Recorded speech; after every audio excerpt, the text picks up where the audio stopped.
Peg looming is an ancient craft that predates the Vikings.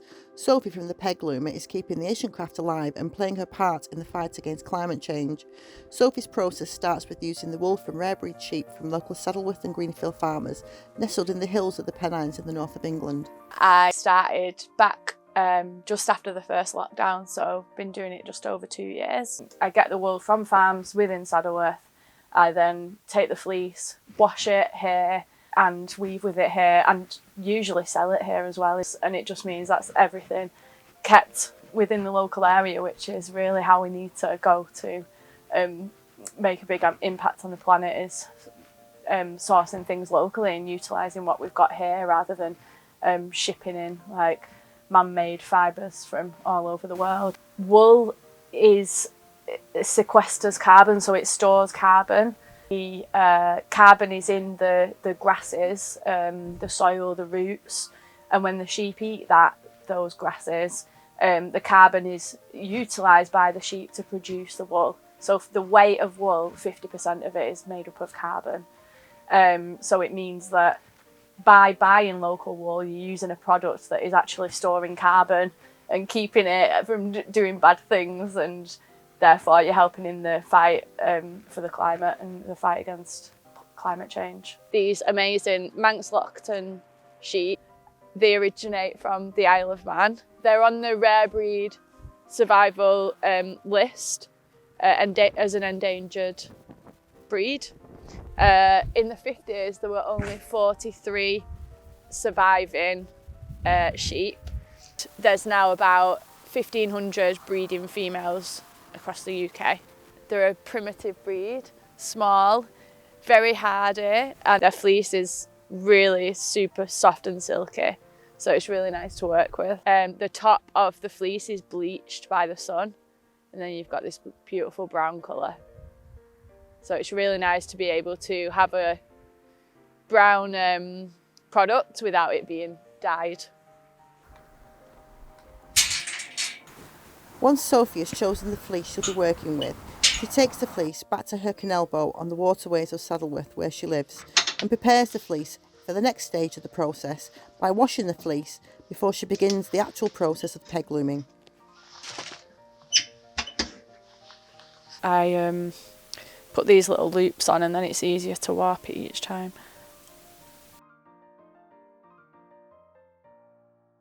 So I then need to cut the warp, which is an organic cotton. So just getting this right measurement.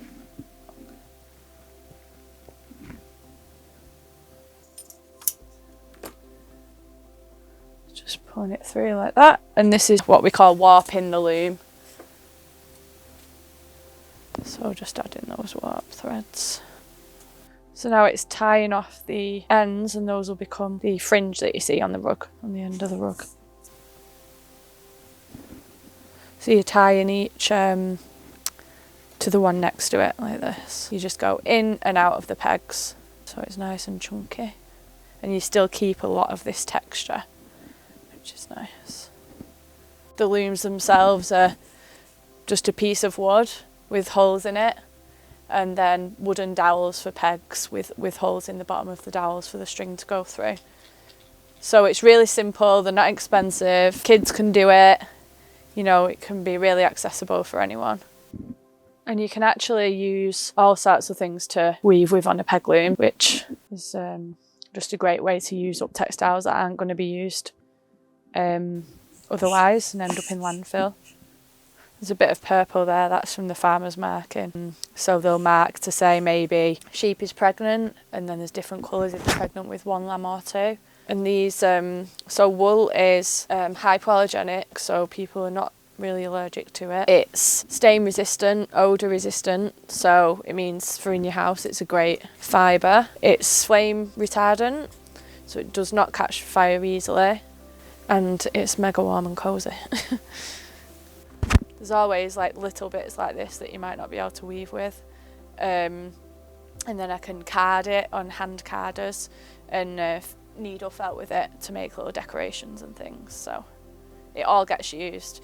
Even the little bits of wool that I can't felt with, I use as the inner the inner bit of the felting to create the bulk, so none of it really gets wasted.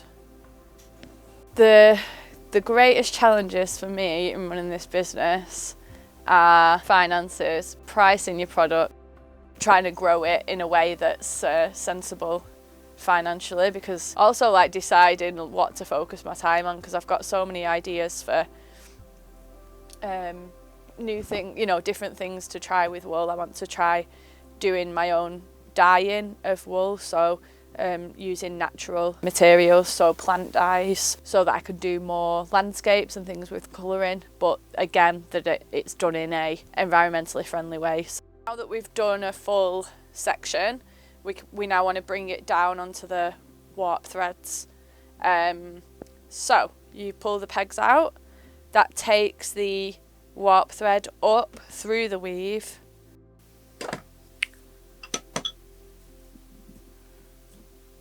and then back into the pegs, and then we're ready to start another row. So now you'll see, then you've got the rug starting to take shape. So each time you do another section, pull it through, and this slips further and further down until it gets right to the end of the warp threads and stops because you've tied it off. So these are some seat pads for dining chairs, all sort of matching. And then I've got, that's one rug, and this has actually got in it some reddish pink and a little bit of purple. Again, that's from the farmer's markings, so it's all, you know, I've not added that colour. It's all part of the story of the sheep, and you know, whether this sheep had maybe twins or had a lamb, that's symbolised there in the rug. This is actually a shrug that I made, so sort of wrap around like this. Yeah, some clothing items as well. I've also made some leg warmers out of it.